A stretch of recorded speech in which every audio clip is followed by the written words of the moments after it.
Dam کے حوالے سے اگر آپ پوچھنا چاہتے ہیں وہ میں عرض کر دوں جی. ڈیم کے لیے کوئی 11 ارب روپے ہمیں فنڈز میں آئے تھے.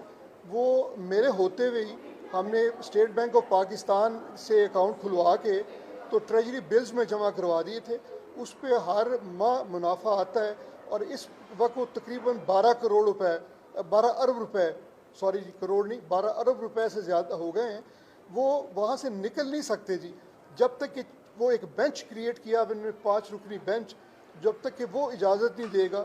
اور طے یہ کیا ہے کہ ماشاءاللہ جب یہ گرڈ سٹیشنز لگنے شروع ہوں گے ان کی بجلی گھر بنیں گے وہ پیسہ ان کو وابڈا کو اس وقت ڈسپرس کیا جائے گا. اس کے اوپر جو منافع آ رہا ہے وہ بھی الحمدللہ اسی اکاؤنٹ میں جمع ہو رہا ہے. اور یہی بیسٹ انویسٹمنٹ تھی کیونکہ ہمارا مقصد یہ تھا کہ یہ خرد برد معاملہ پیسے نہ ہو جائیں بلکہ جو ایک بڑی وائٹل چیز ہے ڈیم کے حوالے سے جو پروڈکشن آف الیکٹریسٹی کے جو ہم نے پروجیکٹس لگانے ہیں اس وقت وابڈا کو ضرورت ہوگی تو یہ پیسے وابڈا کو اس وقت دیے جائیں. میں آپ کو بتا دوں محمد ڈیم کے لیے تو 7 سال کا وقت ہمیں دیا گیا تھا جی. یہ ڈیم ہے جی کوئی چھوٹا سا کوارٹر نہیں ہے.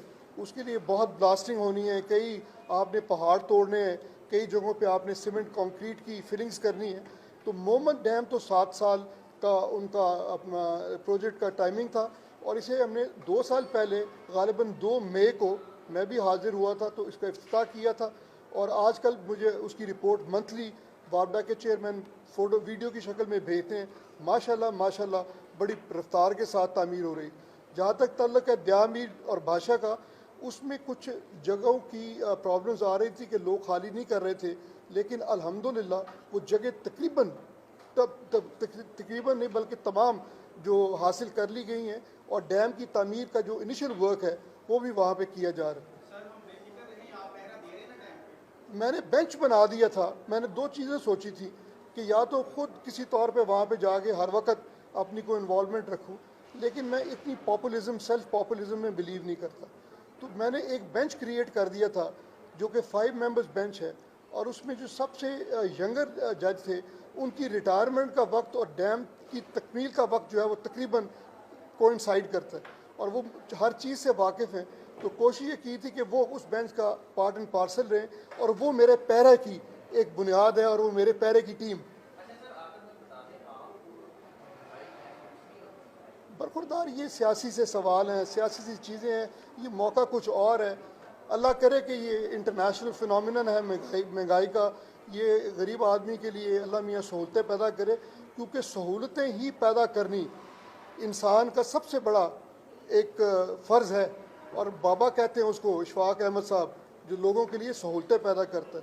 تو یہ مہنگائی میں کمی اور لوگوں کو رزق اور ان کو کھانے پینا اور ان کی دوائی دارو کا اور ایجوکیشن کا جو فرائض ہیں یہ ان میں سہولت ہونی چاہیے بچوں کے لیے, آسانیاں.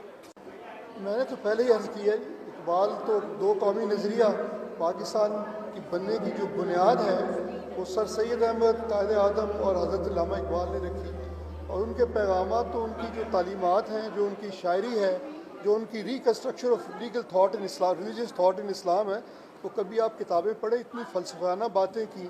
وہ تو دنیا کی حقیقتوں کو بیان کیا انہوں نے جو حقائق ہیں جن بنیادوں پہ قومیں ترقی کرتی ہیں. علامہ اقبال نے اپنی تعلیمات کے ذریعے اور ماشاءاللہ آپ دیکھیں کہ جس ہمبل بیک گراؤنڈ سے وہ بلانگ کرتے تھے صرف علم اور تعلیم کی وجہ سے وہ ماشاءاللہ اتنے بڑے عہدے پہ پہنچے. صوفی انسان تھے اور پاکستان کے لیے ماشاءاللہ جو انہوں نے کیا ہے اور جو وہ ہمیں دے کے گئے ہیں اگر ہم صرف انہی کے کہے پہ چلے تو انشاءاللہ تعالیٰ ترقی کی منزلیں ہمارے لیے بڑی آسان ہوں.